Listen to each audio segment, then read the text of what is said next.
Hi, I'm Peter J Rea. Welcome to my second floor lair. I'm wearing a Resalest t-shirt that we had made during the 1998-1999 school year. It's not that great, the photography. I'm not so good in photography. It's going back to when I was a boy and I had a friend who kind of, I imitated everything he did. He got into bottle rockets, and then I imitated him. He had an aquarium. I did that. Then he got into photography, and I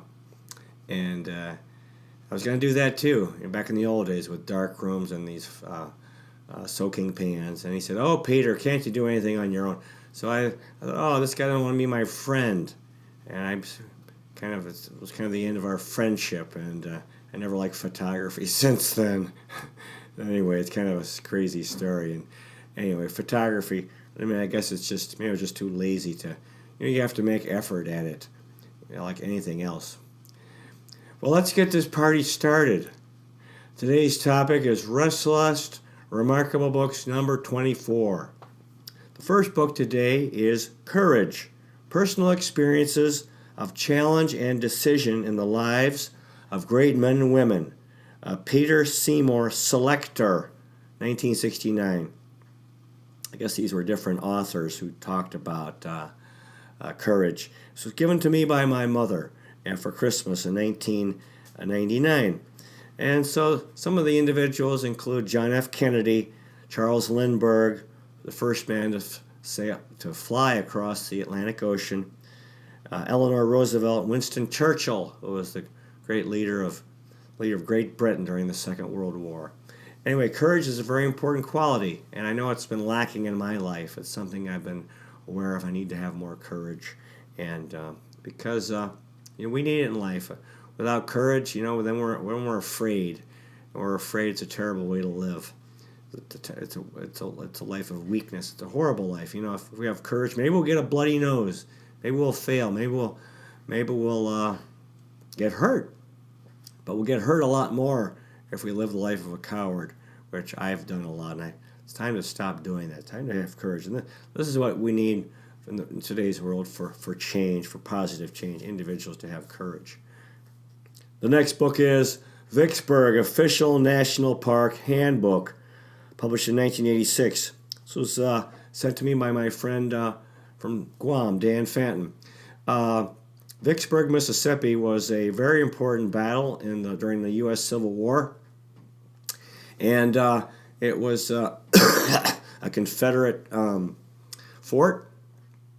And the Union forces attacked it.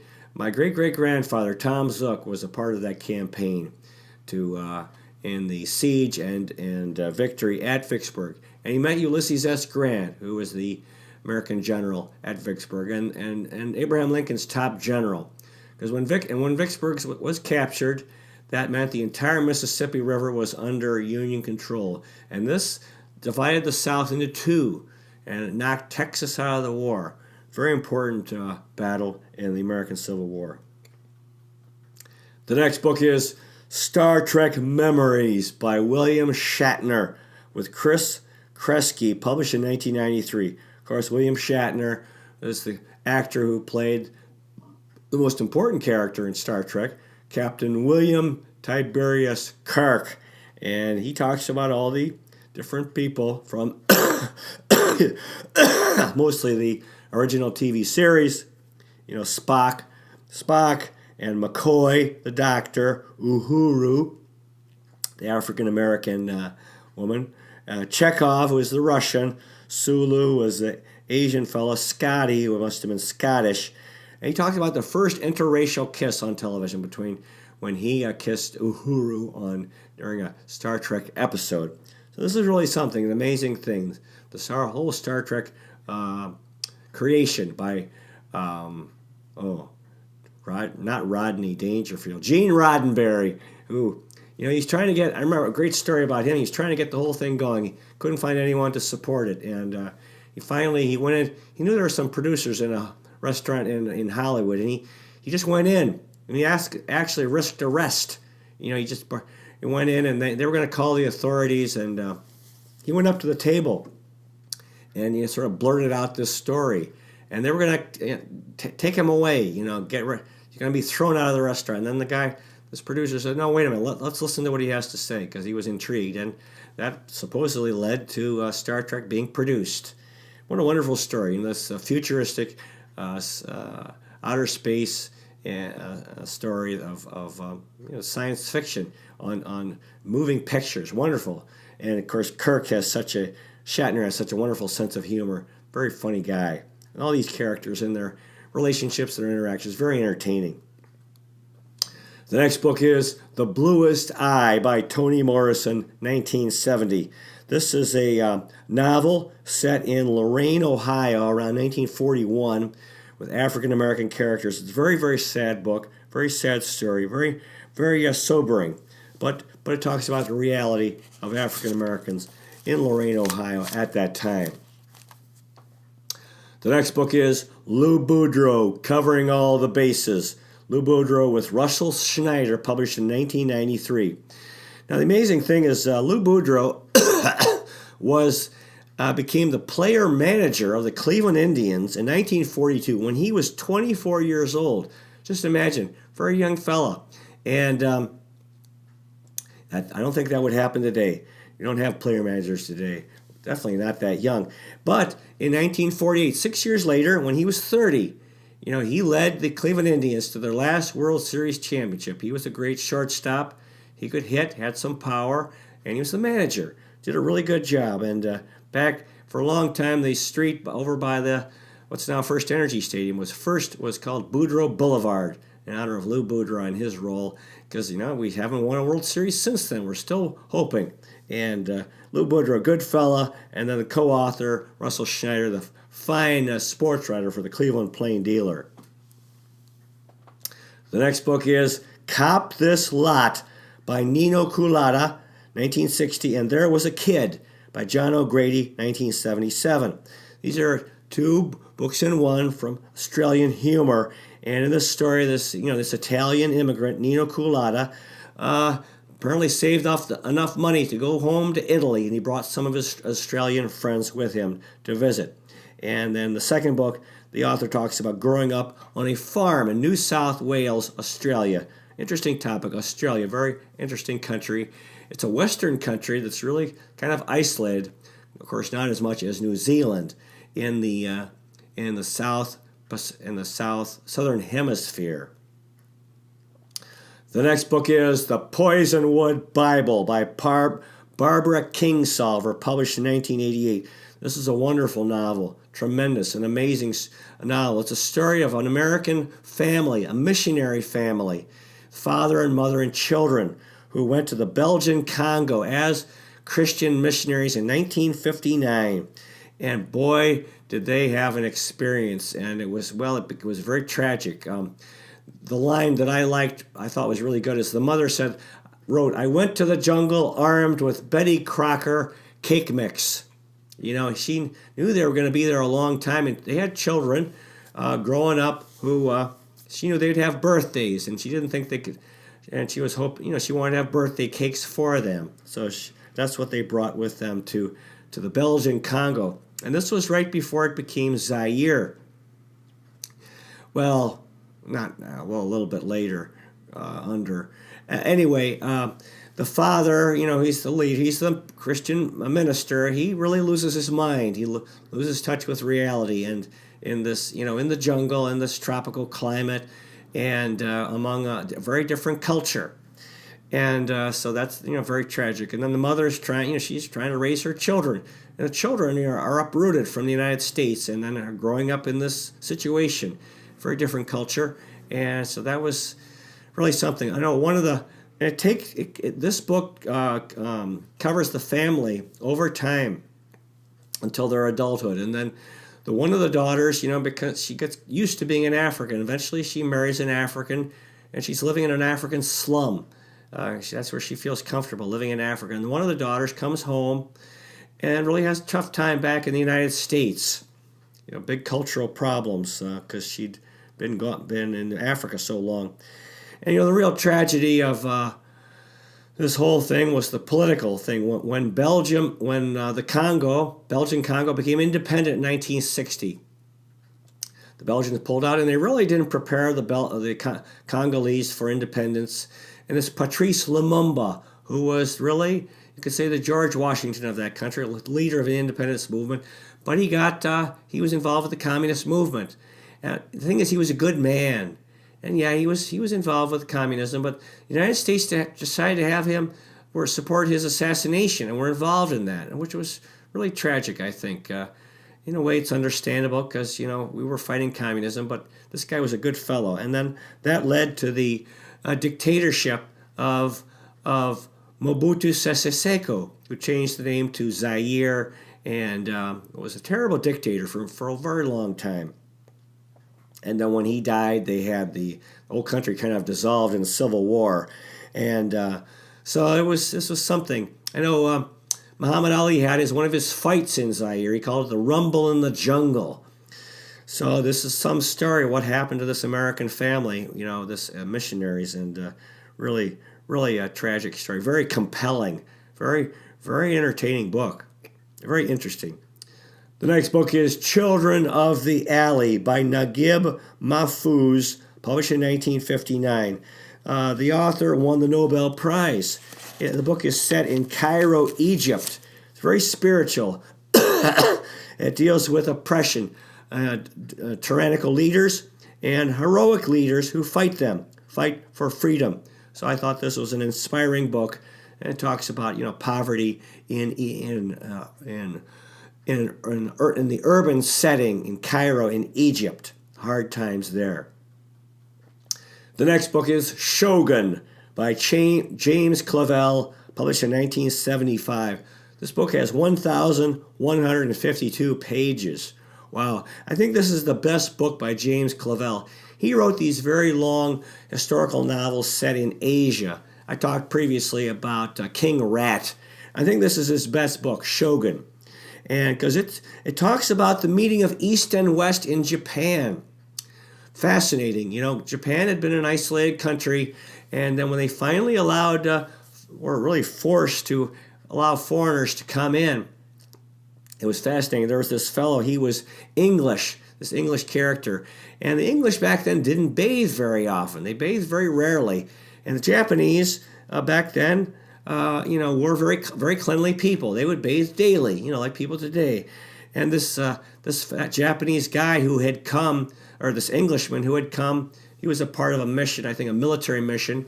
And the Japanese thought, oh my God, this guy smells so bad.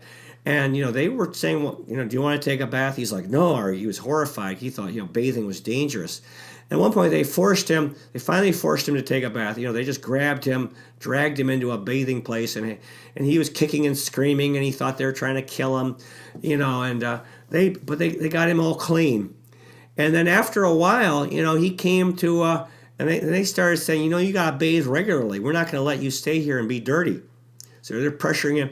So eventually, he agreed, and he started bathing regularly. Eventually, he liked it. He thought, this is pretty nice, being clean all the time. And he thought about going home to England and going home to his wife, who was a good wife.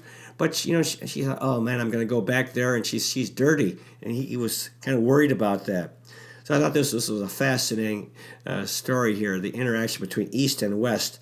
I thought the book kind of bogged down into these mundane power struggles, which took place in Japan. These different warlords were struggling for power, conniving, political conniving, trying to making alliances and so forth. Shogun, the shogunate, which was like a military ruling class that ruled Japan years ago, and up until the defeat in the Second World War, really. The next book is Fumble, The Browns, Model, and the Move, an insider's story by Michael G. Poplar and James A. Toman, 1997. This is a wonderful book. It's about the story when the Cleveland Browns moved to Baltimore in 1995 and became the Baltimore Ravens. And people tend to be simplistic. They wanted to blame the owner, Art Modell, that, he's this evil guy, this terrible thing that he did. And but this book is a real eye-opener. It shows that it wasn't just Modell. Modell made mistakes, and maybe, he didn't communicate, what he really needed. And at that time, they had built a new facility, a new stadium for the Cleveland Indians. Really beautiful, and they were doing well. They built another one for the Cavs, Gund Arena, and the Browns really needed a new stadium. But the money apparently wasn't there. It was tough to come up with the money. So he talks about Mayor Mike White and his role. He had a role to play in the loss of the Browns, and Governor George Voinovich also, you could say, is to blame. Area businessmen, and the fans. The fans who, were kind of, fans. The whole issue of being a fan, you want to win a championship, and it's tough. The odds are against you, 30-1 every year. Everything else being equal.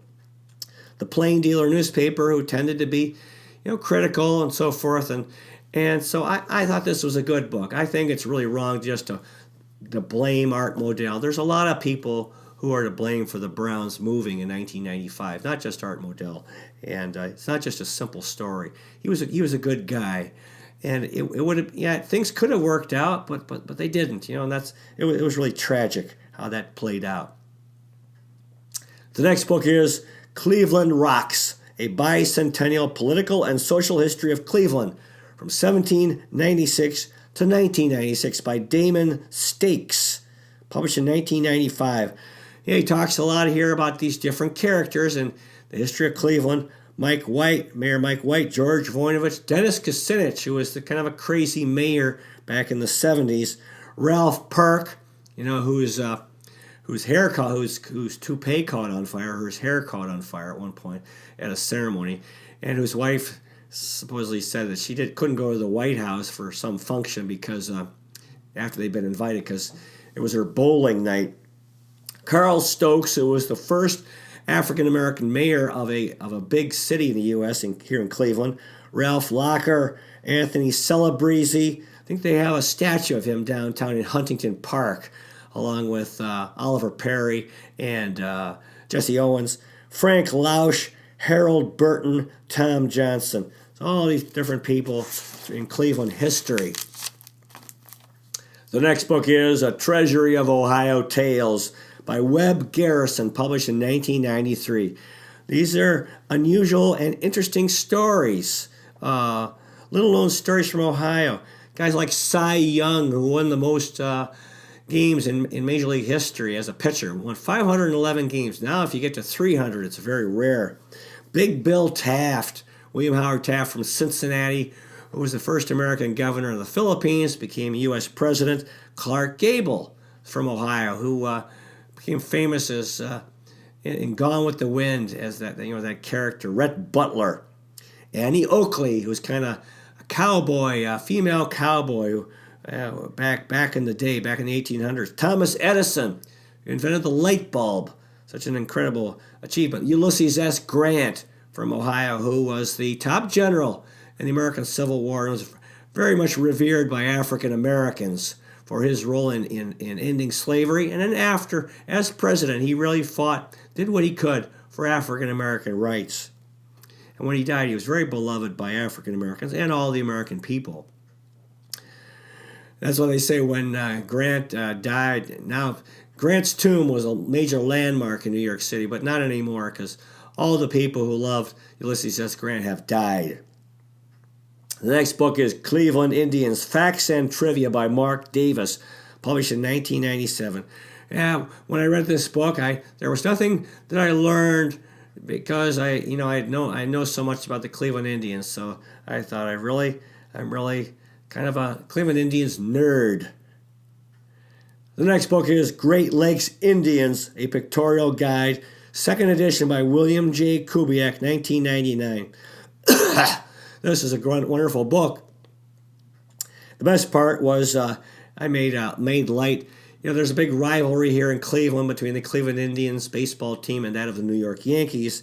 And I wrote in my book diary that it started in 1654 when the Indians in New York, the Iroquois Indians, invaded Ohio and wiped out the Erie Indians, the original Cleveland Indians. They were called the Cat People. So the people in Cleveland who lived in Cleveland, they were eliminated by other Indians, the Iroquois. They were either killed or enslaved. And that meant when Westerners came, when European Americans came to the Cleveland area, there were virtually no people here because they had been wiped out by the Iroquois. So that God bless the Erie Indians, the original inhabitants in the Cleveland area.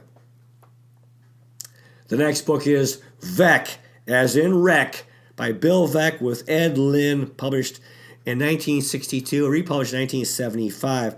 I thought this was a tremendous book. Bill Veck was the owner of the Cleveland Indians back in the 40s and into the, well, I don't know if he made it into the 50s, but he was the owner when the Indians won the World Series in 1948. He was a tremendous owner, very innovative, very creative, a good guy, and so I think what people don't realize is that the owners are really the key factor in winning championships, and Bill Veck was a very good man. It was tragic because as he was running the team, he was a real workaholic. He'd been in the Marines. He lost part of a leg at, I think, Guadalcanal, Solomon Islands. And then he was having all these medical problems. He kept having to have parts of his leg removed and more of it removed because of infection. But anyway, he was working all the time. He was married. And it was sad because his marriage fell apart. And that meant that his wife wanted a divorce. And so he and his wife got in a divorce, and he had to sell the team to pay his wife in the divorce settlement. So that was a real tragedy. If he'd worked on his marriage, maybe he could have kept the team because, since Veck sold the Indians, they haven't won a World Series. Hey, Tim. So anyway, that's really something. Bill Veck, wonderful owner. He had all these different ideas, and he signed Larry Doby, the first African American in the American League, and he had like Ladies' Night where they had nylon stockings they gave away to women, and he did all kinds of interesting promotions. Did a really good job. It's dead. Yeah, that's what I thought. Just finished. It's not the sound. Okay. So anyway, looks like we're out of time. Thanks for watching. God bless you, and hope you find a good book to read. May the road rise to meet you. May the wind be at your back. May the sun shine warm upon your face and rains fall soft upon your fields. And until we meet again, may God hold you in the palm of his hand. God bless you, and I'll see you next time. How many minutes is it? We have like 5 minutes left. Oh, so the battery ran out. Yeah, but you could have kept going. Okay.